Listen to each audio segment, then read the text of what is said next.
guys, welcome back to the channel. Guys, we're going to be checking out what lies beneath Moscow, the USSR most dangerous secret under Moscow. Wow. Is there something else to this topic that I am yet to find out? Because to me, I felt what was beneath Moscow was the metro stations. Yet, though I had some comments of, is it comments or maybe part of the video that says that there are doors in the metro that no one knows where they lead to. All right. So could this be what this video is talking about? All right, I have no clue at all. So let's find it out. Please let me know your thoughts on this video down in the comment, and if whatever it is, okay? Let's dive right in. This is one of the largest cities in the world by area and one of the most populous cities in Europe. Over 13 million people live here, more than 20 million if you count the surrounding metropolitan area. Every day around 3 million cars travel through its streets. This city is Moscow. But everything you see on the surface is just a small part of what's hidden. Hundreds of kilometers of secret tunnels, bunkers built to withstand nuclear strikes, flooded mines and mysterious corridors whose purpose still remains unknown, all stretch beneath the city. Here, the past, present and future intertwine. And today we'll show you the most unexpected underground secrets of the Russian capital. Secrets people prefer not to talk about. What lies beneath Moscow?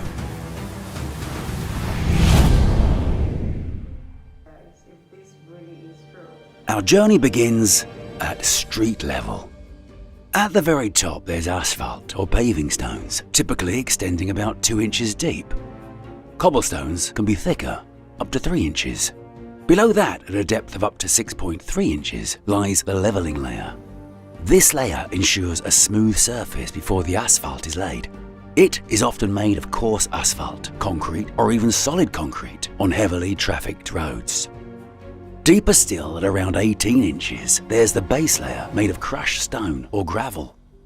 It supports the entire road, preventing it from falling apart. Beneath that is the bedding layer. This is a sandy cushion reaching down 26 inches. This layer prevents water accumulation and helps distribute the load evenly across the road. In Moscow, communication and power supply cables buried directly in the ground are typically laid at depths of 2 to 4 feet. The water pipes lie a little further down at a depth of 5 to 6.5 feet. In Moscow, they need to be buried deeper to prevent them from bursting in winter due to freezing temperatures. And right nearby, remnants of ancient settlements predating even the earliest roads. At a depth of up to 10 feet in Kolomenskoye Park, there are the remains of Dyakovo Hill Fort, one of the oldest settlements in the region. Long before Moscow even existed, life was already thriving here. They built fortifications, farmed, fought and made sacrifices to their gods. So what have archaeologists found? First and foremost, spear and arrow tips, battle axes. Then sickles, knives, scrapers and countless pieces of jewellery. The remains of cows, sheep, horses, and among them, surprisingly, bare bones. Does that mean that ancient Russians actually had pet bears? Not quite. It simply proves that they were skilled hunters. Other finds include amulets, stone idols, bone pendants with mysterious carvings, ritual knives, pottery and other sacred objects. The Dyakovo Hill Fort was destroyed and burned many times, but each time it was rebuilt. It endured for 1,000 years, but people gradually moved on in search of better lands. Eventually, Moscow emerged nearby. Near Philly Park, about 10 feet below ground, lie the remains of the Kuntsevo Hill Fort, an ancient settlement from the 11th to 13th centuries. It was the home of the old Slavic Vatici tribe. Beneath the ground there are remains of homes, farm buildings and palisade fortifications. Judging by the finds, the inhabitants engaged primarily in farming, hunting, fishing and livestock breeding. Discoveries also include bone, clay and metal objects, various cast tools and jewellery.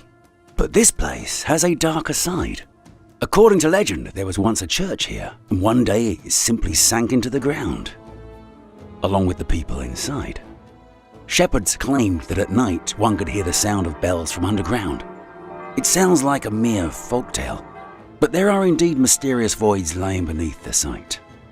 Archaeologists have discovered traces of buildings and layers of earth that seem to have sunk several meters down. But that church was nowhere to be found. It seems like this place has accumulated many eerie legends. But why? Could it be due to the strange artifacts found nearby? In the streams near the hill fort, one can still find peculiar objects called devil's fingers. They certainly look eerie, especially to someone living in the 13th century. Many fears and superstitions likely arose because of them. But in reality, they are nothing more than fossilized belemnites, extinct cephalopod mollusks. Yet there are far greater mysteries lying under Moscow. Most of them, however, were man-made. At a depth of around 16.5 feet, we find ourselves in the heart of the city's infrastructure, among the engineering corridors. Here underground tunnels known as utility vaults house high-voltage power lines. At the lowest level of this system, there are massive tunnels with power cables. They are true underground highways for electricity, connecting substations, metro stations and major facilities. These tunnels are large enough to walk through upright, though navigating them can be tricky due to the water underfoot. In the past, some of these tunnels even led directly to the metro shafts. What's astonishing is that some of these giant vaults look as though they were built just recently. Yet inside, there are no people, no operational equipment, just abandoned tunnels with perfectly preserved walls. Who built them and why? Blood-red graffiti on the walls only reinforces the eerie horror movie-like atmosphere. And then there are rooms that resemble living spaces. Clearly something large and important was being constructed here, until suddenly, mostly everything was abandoned. How many more such structures lie beneath Moscow? At a depth of around 23 feet, there's a nuclear fallout shelter from the 1970s. And it's hidden underground, right next to the Moscow city's skyscrapers. Inside, the shelter features metal bunk beds, ventilation systems, restrooms and water supplies. But staying here for more than 2 days would be a bad idea. Water is scarce. And what about the toilets? In complete isolation, they turn into primitive cesspits. Not the most pleasant setup for a long stay. The air filtration system is meticulously designed. Under normal conditions, air passes through oil filters that trap radioactive dust. In the event of a chemical attack above the ground, charcoal filters get activated. And if the situation becomes dire, bam, hermetic doors slam shut, sealing the shelter. Air no longer circulates. Now every breath uses up the oxygen stored in the tanks, while chemical absorbers work to remove the carbon dioxide. The system is functional, but not for long. All operations were controlled from a command center where even phone communication was encrypted. Picking up the receiver and dialing a number, not that simple. Calls were only connected manually through a designated operator. Now you can see all of this for yourself. The bunker has been transformed into an interactive museum where visitors can handle old military telephones, listen to ominous alert recordings, and even find out what training samples of chemical weapons smell like. Yes, these aren't actual combat agents, but other substances that just happen to smell similarly. Also, there are old Soviet sirens here. Monstrous devices that roar at 123 decibels, which is louder than a jet taking off. Such sirens are still on the roofs of Moscow, but today they mostly serve as museum exhibits. Other bunkers at this depth haven't been turned into museums yet. But that doesn't mean we can't take a closer look at what's down there. At a depth of 23 feet lie underground chambers of Moscow State University. But calling it just a university wouldn't do it justice. It's practically a city within a city built in 1953. Beneath its grand main building hides a 2-level underground complex. The first level serves as a bomb shelter, while the second consists of communication tunnels. But there are rumors. Some say a secret passage connects Moscow State University to the metro. It was supposedly designed for evacuating students in the case of war. Narrow, aging staircases of the first underground level seem to lead there. Below them, an enormous flooded shaft stretches deep underground. Could this be the elusive escape route to the metro? But that's not all. On the first underground level, long dark corridors stretch behind massive hermetic doors, as heavy as submarine hatches. Beyond them, empty halls reminiscent of post-apocalyptic video games. But all this isn't a movie set. The cold concrete, rusting metal, and unsettling silence are all real. One of the doors conceals other corridors. They're dark and occasionally flooded. And finally, there's a place hidden behind thick metal barriers. Peering through a small opening in the door, one can see what lies inside. Another ominous space, with a camera inside. Some say this isn't the lowest level. Rumours have it that there may be some sort of cryo chambers. Unfortunately, no one has managed to descend any further. At a depth of 23 feet, there's also a bomb shelter on the grounds of the Russian Aircraft Corporation, MiG. The entrance is through a massive reinforced hermetic door. Each door leads to a different world. Air filtration rooms, water storage tanks, and bunker bathrooms. Interestingly, even here, in a shelter designed for an apocalypse, there are bidets in the restrooms. Yes, comfort first, no matter what. There's also a water supply for 600 people. 10 tanks, each holding 2.5 tons. But the strangest thing is that tap water still runs here, even though this place has long been abandoned. At depths of up to 23 feet, other bunkers were built for one of the pivotal leaders of the Soviet Union, Joseph Stalin. He ruled the country in the first half of the 20th century, and his reign was marked by strict security measures. The most secretive World War II-era bunker was located directly beneath the Kremlin, the historic complex housing the Russian government. It was given a deliberately cryptic Soviet-style name, Object Number 1. Constructed in 1941, this hidden facility was built right next to the government between Kremlin buildings. For several months in 1941 and 1942, it served as a wartime command center during bombings. What happened to it afterwards remains a mystery. But this kind of facility wasn't the only one. At a depth of 23 feet lies another so-called Stalin's bunker, Object Number 18, located on the outskirts of Moscow in the Kuntsevo district. It was built in 1941 at the height of World War II. The secret facility was underground a government dacha, a small country estate. The bunker became operational in 1942. However, it's unlikely that Stalin visited it often, as the bombings of Moscow ceased that same year. Today, the site has been declassified. Of course, these are not Stalin's only bunkers. Similar structures existed across the country, and many remain unknown. Now, let's descend a bit further to explore other historic underground sites. The next stop is the catacombs directly beneath the Kremlin, descending 26 feet deep. It's hard to imagine the kind of secrets they hold. The sheer scale is staggering. Entire districts were once connected through a network of basements. Stone vaults, rusted pipes, collapsed passageways. Once these tunnels stretched across an entire block, but most of them have now been sealed off. However, one basement remains intact, and it's a true time capsule. Mold creeps along the walls. 17th century loading arches stand crumbling, Soviet-era tiles and rotting wooden supports that are on the verge of collapse.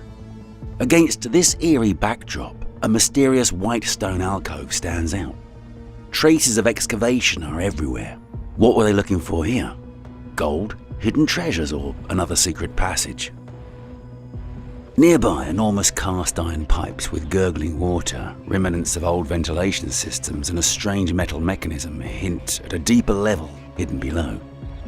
There are dozens of such places under Moscow. Some enthusiasts are still searching for the lost library of Ivan the Terrible, Russia's first Tsar. This is a legendary archive of rare books and documents. Legend has it that the Russian Tsar hid the library so well that no one has been able to find it for centuries. Now we descend to yet another Stalin-era bunker, hidden 33 feet underground. The site is located in Lipki, a settlement in the Moscow region. It was once Stalin's countryside retreat, a former noble estate. Today the place is abandoned. The once picturesque mansion has fallen into disrepair, and the bunker entrance is hidden in one of the service buildings nearby. These tunnels were flooded for decades. Whether they were intentionally flooded to hide something or if the water seeped in through the soil is unclear. It was only recently that the water was pumped out, yet the air still carries the stench of hydrogen sulfide, and the walls are scarred with corrosion. Below, the corridors are downright terrifying. Where do they lead? No one knows.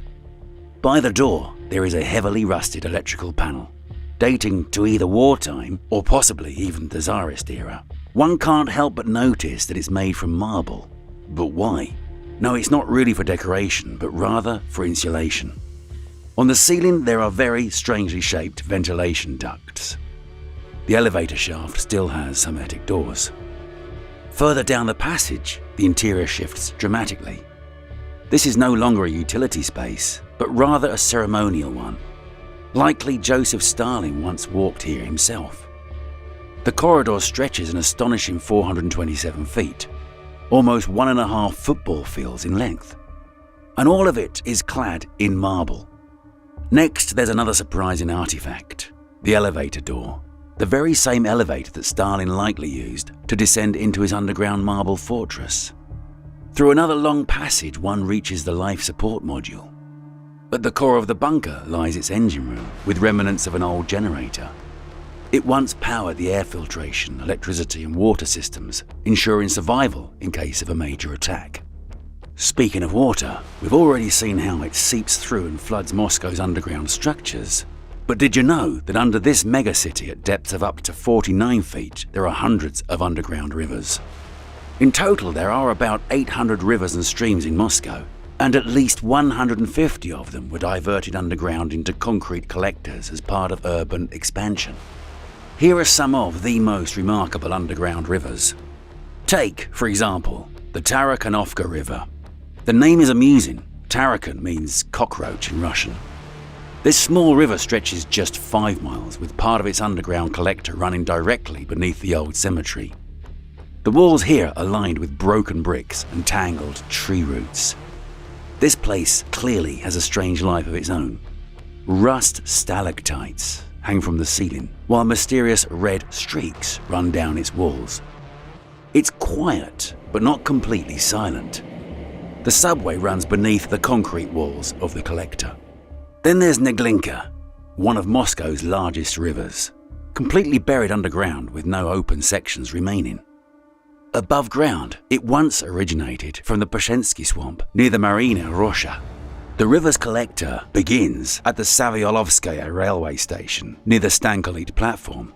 You can access it through a sewer manhole. Inside, the tunnels look like something built by medieval masons rather than modern engineers. Arched ceilings, circular passageways and dark corridors. Inside, there are small egg-shaped drainage tunnels that keep the water moving and prevent stagnation. Another Moscow river with an eerie name is Kruvyanka, which translates to Bloody River. And the name is no exaggeration. There used to Wow, guys, this is really incredible. I mean, is a way yet to actually discover that Russia rules the world now. Like, I mean, from the taking a different direction away from where the world thinks it's leading to this right here. You guys, you're ruling the world, and I guess that's why it's drawing so much attention, all right? You know, one fact is the truth always attracts so much distraction and attention. So, you guys are leading the world. Wow, this is incredible. be a slaughterhouse here, and its waste was dumped directly into this river. Today, part of the river remains above ground, while another section flows through a concrete collector. From the outside, the entrance pipe looks unremarkable, giving no hint of the vast, cavernous spaces hidden beyond it. Inside, the collector is littered with decades worth of trash. The powerful water currents can flood it in just 10 minutes during heavy rains. As the city developed, new layers were added on top to level the terrain. This is how the river ended up at a depth of 49 feet. But we're about to go even deeper. In fact, much deeper. At depths of up to 131 feet, there are so-called deep-lying utility vaults. Entry here is strictly prohibited. What you're about to see are unique shots from people who managed to sneak inside against all odds. It's said that this collector isn't from Stalin's era, but is a modern construction that meets the highest modern standards. It is capable of functioning autonomously for many years, thanks to its powerful ventilation and its own firefighting system. The entire structure is reinforced with metal shielding, making it capable of withstanding a nuclear attack. There are multiple passageways, most probably leading to metro, power substations, and possibly classified sites. What lies beyond these tunnels remains a mystery. But up next is a place we know much more about. A place that anyone can visit today. However, in Soviet times, almost no one even knew it existed. At a depth of approximately 141 feet, there lies a classified archive bunker built in the 1950s for the USSR Ministry of Foreign Affairs. For decades, this facility remained completely secret, hidden from the public eye until very recently. It wasn't until 2018 that this place was declassified. So, what was hidden there? This bunker could be called the Soviet Union's underground Fort Knox. But instead of gold, it safeguarded top-secret diplomatic archives. Just imagine an archive stretching for dozens of miles, containing documents that could have potentially changed the course of history. It was a fully operational, secure storage facility equipped with life support systems, airtight doors and an independent power supply. Inside there were metal shelves, miles of documents, armoured doors and spy-proof walls. Officially, the bunker stored foreign ministry records, diplomatic correspondence and strategic agreements. However, there were rumours that it also contained sensitive intelligence on world leaders. It's possible that the original secret protocols of the Molotov-Ribbentrop Pact might have been hidden here. It was a non-aggression agreement between the USSR and Nazi Germany, signed on August 23, 1939. However, just 2 years later, in 1941, Hitler violated the pact by waging war against the Soviet Union. But why store these critical documents in such a deep underground bunker? During the Cold War, Soviet officials were seriously preparing for a nuclear apocalypse. Diplomats needed not only to survive, but also preserve vital records about the USSR's international relations. Even if Moscow were reduced to ashes, these documents were meant to endure. Today the bunker is open for guided tours. However, even now it's unclear whether everything has actually been declassified. Perhaps there are still documents stored there that could change our understanding of Soviet and global history. But just a little deeper under Moscow lies a completely different layer. An underground world that has been forming since the 19th century. At depths of up to 151 feet lies Moscow's sewer network. Compared to other European cities, Moscow's sewage system is relatively young. It's just over 100 years old. How did it all begin? Until the 19th century, the waste was disposed in the simplest way possible, by dumping it into the Moscow River, the Yauza, and the very same Neglinka. And from there it flowed downstream. The result was an overpowering stench and constant outbreaks of cholera and typhoid that were considered normal at the time. The first attempt to clean things up came in the 17th century when part of the Neglinka River was buried and primitive wooden drainage systems were introduced. But the real sanitation revolution only began in the late 19th century when Moscow's population began to grow, along with its waste problems. In 1898, the first centralized sewage system was built. It was designed by engineer Gustav Eiffler, and it was a breakthrough. For the first time, waste wasn't dumped into open rivers and was redirected into underground collectors. Today, Moscow's sewer system is a massive engineering structure. The network spans over 5,280 miles, and the main collectors are up to 15 feet in diameter. In fact, they are large enough not only to walk upright, but even for a truck to drive through. Moscow's sewer system is divided into several subsystems, each with its own role. Storm drains collect rainwater and discharge it directly into rivers without any purification. Household sewage lines, on the other hand, transport wastewater to treatment facilities. During heavy rains, giant underground reservoirs activate to take in excess water and hold it until the rain subsides. And at the deepest levels, main underground channels act as vital flood control arteries, keeping the city's infrastructure running in any weather. Every year, engineers conduct routine inspections, removing tons of grease, sand and construction debris that accumulate inside. The deepest sewer system in Moscow is the Obruchevsky deep-level sewer canal. It runs at a depth of up to 151 feet and has a capacity of 528 million gallons per day. Impressive, isn't it? But wait, there's even more to come. At a depth of 164 feet, you'll find Moscow's first deep underground bunker, which was designed as early as 1933. Its walls are made of solid reinforced concrete. The bunker was integrated into the metro system. One exit led directly to the platform of the Kirovskaya metro station, Chiste Prudy, while others connected to a network of underground tunnels. The project was designed under extreme secrecy. Even in official documents, the station's name was replaced with dots. Object near metro station. ... To maintain cover, funding came from the reserve fund of Metrostroy, the main contractor that constructed the Moscow Metro. However, only 9 people knew what was actually being constructed. The shaft was dug in the yard of house number 33 on Kirovskaya Street for all the Moscow residents to see. By 1936, the concrete framework was complete. The bunker featured 2 floors, an independent power supply, gas filtration systems, and ventilation. Eyewitnesses report that the interior was surprisingly well furnished, with plush armchairs, velvet-covered walls, and a control panel with direct communication to military command. There was even a shower, and also a special sealed telephone intended for extreme emergencies. Finding a way to disguise the entrance was a challenge. At one point, they even considered building the entrance through a school. In 1937, the facility was completed. Above it, they constructed the Moscow Military District's Air Defense Headquarters, and the bunker itself went on combat duty. It remained operational for most of World War II and became the prototype for dozens of underground command centers across the country. Now let's descend to a depth of 213 feet.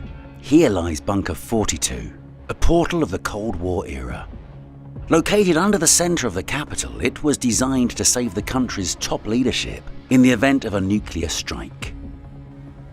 With thick reinforced concrete walls, airtight doors and full autonomy, this bunker could have survived even a direct nuclear attack.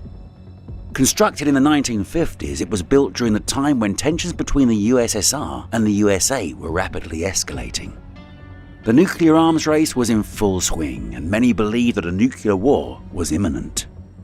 This facility housed a backup command post for the General Staff, responsible for coordinating a retaliatory nuclear strike in case Moscow was destroyed. Inside, a fully functional underground city with all the necessary infrastructure was created. It was equipped with operation rooms with maps of potential nuclear apocalypse scenarios, direct phone lines to the Kremlin, hermetically sealed airlocks, and advanced radiation-proof ventilation. A separate railway line existed, enabling the secret evacuation of top leadership. There were also stockpiles of food, water and fuel, enough to last several months. All of this was in total secrecy. For decades, the facility did not appear on maps. Even the construction workers had incomplete information. Each worker knew only of their specific task. Officially, the site was listed as a standard warehouse. After the collapse of the USSR, the bunker was abandoned. However, in 2006, it was converted into an interactive Cold War museum. Today, visitors can literally step into the past, explore Soviet command posts, and even press the legendary red button. But if we descend another 65 feet, we'll find ourselves back in the present, amidst the chaos of modern Moscow. Yes, at 276 feet below ground, life in the Moscow Metro is in full swing. It is, without exaggeration, a true underground metropolis. A vast web of tunnels and stations that serve millions of passengers daily. The metro's history dates back to 1935, when the first tunnels were dug by hand using pickaxes and open pit methods. Initially, there was just one line with 11 stations. Today, the Moscow Metro has expanded to 14 lines, 271 stations and 292 miles of tracks, making it one of the largest and most intricate metro systems in the world. The deepest station, Park Pobedy, lies at a depth of 276 feet, about the same height as the Statue of Liberty, but only underground. It also boasts the longest escalators in the system, stretching 413 feet.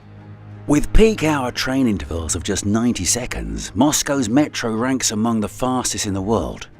Each day it transports around 6 million people, more than the entire population of some countries. But the Moscow Metro isn't just a transportation system, it's also a work of art. More than 40 stations have been declared cultural heritage sites, featuring grand chandeliers, mosaics and columns that make them feel more like halls of a massive palace than a subway. With its mosaic-adorned ceilings, Mayakovskaya is a masterpiece of Art Deco. Komsomolskaya exudes Baroque grandeur, and Ploshad Revolutsky is guarded by bronze soldiers and workers. The metro wasn't built only for transportation. During World War II, people sought refuge here from bombings.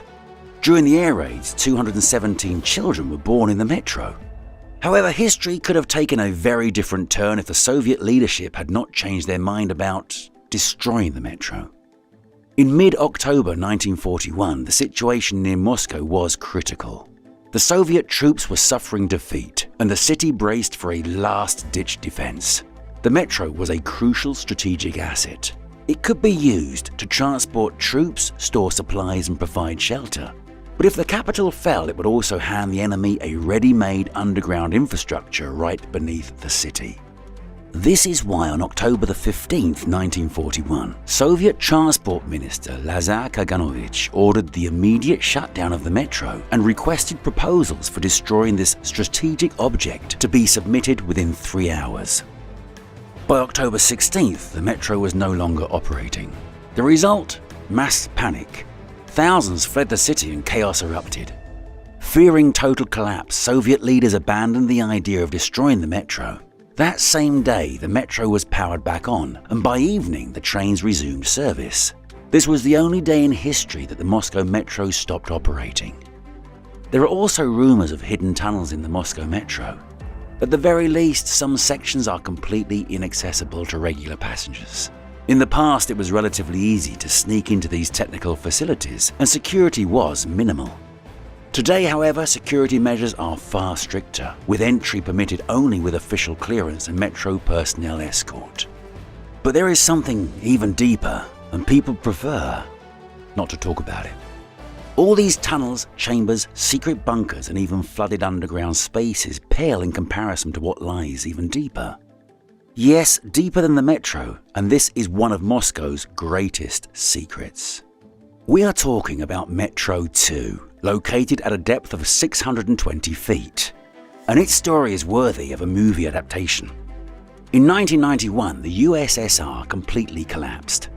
A year later, Russian writer Vladimir Gonik published a novel titled The Abyss, where he described some secret tunnels beneath Moscow. Their scale was mind-blowing and the depth unbelievable. It was Gonik who originally coined the term Metro 2, claiming that while his book was embellished, it was inspired by real rumors among metro construction workers. But someone beat him to it. In 1991, the CIA published a report titled Military Forces in Transition, which explicitly mentioned a classified underground transport system in Moscow. According to the report, the tunnels ran parallel to the regular metro and were intended for the evacuation of top Soviet leadership in case of war. Estimates suggest that Metro 2's tunnels reach depths of 660 to 980 feet and are large enough to accommodate up to 10,000 people. Over the years, declassified archives have gradually revealed more details about Moscow's underground special facilities. While they don't explicitly mention Metro 2, they do reference multiple classified structures, including the Kremlin Complex No. 103, with a narrow-gauge railway, long-range air intakes of the metro system, a deep single-track tunnel leading to object number 54 beneath the Moscow River, and the mysterious Vetka system, CHZ 1090. Together, these facilities have become unofficially known as Metro 2. By the 2000s, discussions about Metro 2 were growing louder. In 2001, former KGB Colonel Oleg Gordievsky, who defected to the UK in 1985 after secretly working for British intelligence for 11 years, gave an interview where he remarked, "You still don't know the KGB's biggest secret: enormous underground cities, entire communication networks, an entire system of such facilities. But, of course, no one will show them to you." In 2004, Vladimir Shevchenko, who headed protocol services under Gorbachev and Yeltsin, confirmed the existence of a Kremlin line stretching from the Kremlin to Stalin's nearby dacha in Volinskaya, though he noted it was no longer in use. Mikhail Poltorarin, former deputy prime minister under Yeltsin, claimed that a vast network of tunnels existed, featuring a wartime command post and branches leading to the Moscow region. Even Dmitry Gayev, former leader of the Moscow Metro, directly stated in 2007, "I would be surprised if Metro 2 didn't exist." So what's really there? There are some specific details about at least a couple of facilities. Object number 100. It's a classified underground tunnel shelter that connects the Kremlin, the old square historic center, and the former KGB headquarters on Lubyanka. It was designed for evacuating top government officials and swift movement between key government buildings in the event of an emergency. In the 1960s, the tunnel had a narrow gauge railway with small electric rail cars. Its current condition remains unknown, but its depth ranges from 103 to 180 feet depending on the section. Not incredibly deep, but just wait. There's also the Vetka object, a separate secret metro line. It was built specifically for the evacuation of high-ranking officials. They were supposed to be transported from government complexes and Ministry of Defense bunkers in central Moscow to more protected special facilities in the Remenki area. At one point, a photo of the station platform from this system even leaked into the public domain. The Vetka tunnels contain standard railway tracks, but without a third rail for power. Instead, the tracks are embedded in concrete slabs, allowing vehicles to drive through the tunnels as well. And the depth, by metro standards, is truly mind-blowing. At University Station and Remenki, Vetka plunges to a staggering 620 feet, as of now. For now, it is the deepest underground structure in Moscow that we know about. You know, I really had a great time watching this, guys. But why I don't understand this is, why are they terming this underground bunkers and city dangerous when it clearly has nothing on the ground that is dangerous? Is there anything? I don't see anything dangerous in these underground spaces, because when the video started, the introduction felt like, okay, maybe there's something really dangerous hidden underneath. But what I see is nothing short of a country that is highly prepared against all odds. Okay, you know, when you know where you're sitting, a country like Russia should definitely be well prepared for any on any of these unknowns, because like it feels as though the major powers are actually on these people's neck. So the only thing they can do is prepare ahead of time in case of the unknown. Like make hay while the sun shines. These places were built decades ago, which means their forefathers, leaders, and people who were actually leaders ruling Russia at that time foresaw the future. All right. They foresaw this in the future. So they made preparations for all of these places. I don't find anything secretive or dangerous here. All right.